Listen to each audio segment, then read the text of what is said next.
Odisha plus खबर ही ଅଁଳାବେରେଣୀ ଗ୍ରାମ ପଞ୍ଚାୟତର ପରିସରରେ ଆମ ଓଡ଼ିଶା ନବୀନ ଓଡ଼ିଶା ପଞ୍ଚାୟତ ସ୍ତରୀୟ ସଚେତନତା ଶିବିର କାର୍ଯ୍ୟକ୍ରମ ଅନୁଷ୍ଠିତ।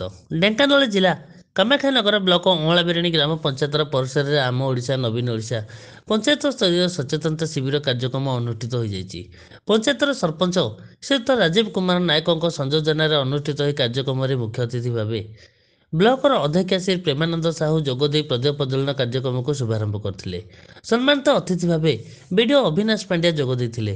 ପଞ୍ଚାୟତର ସମିତି ସଭ୍ୟା ଶ୍ରୀମତୀ ବବିତା ଦେହୁରୀ 14 ଦଳିଆ କୀର୍ତ୍ତନ ମଣ୍ଡଳୀ MBK CRP ଖଟୁଆହାତା ଉଚ୍ଚ ପ୍ରାଥମିକ ବିଦ୍ୟାଳୟର ଛାତ୍ରଛାତ୍ରୀମାନଙ୍କ ଦ୍ୱାରା ସାଂସ୍କୃତିକ କାର୍ଯ୍ୟକ୍ରମ ଅନୁଷ୍ଠିତ ହୋଇଥିଲା।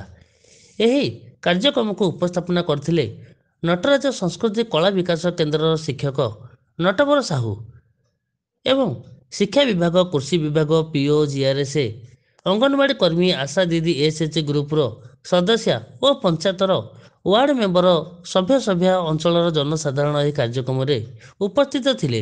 ଅତିଥିମାନଙ୍କ ଦ୍ୱାରା ଅଁଳାବେରେଣୀ ଗ୍ରାମ ପଞ୍ଚାୟତର ବିକାଶମୂଳକ ପୁସ୍ତକ ଉନ୍ମୋଚନ ହୋଇଥିଲା ଏବଂ ମାନ୍ୟବର ମୁଖ୍ୟମନ୍ତ୍ରୀଙ୍କର ଜନକଲ୍ୟାଣକାରୀ ଯୋଜନା ବିଷୟରେ ଅତିଥିମାନେ ଅଞ୍ଚଳବାସୀଙ୍କୁ ସଚେତନ କରିଥିଲେ ଏବଂ ଅତିଥିମାନଙ୍କ ଦ୍ୱାରା ଅଁଳାବେରେଣୀ ଗ୍ରାମ ପଞ୍ଚାୟତର ବରିଷ୍ଠ କଳାକାରମାନଙ୍କୁ ସମ୍ମାନିତ କରାଯାଇଥିଲା।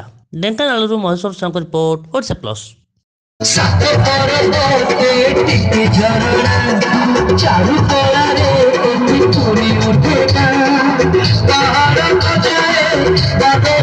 धन धन हे नबीना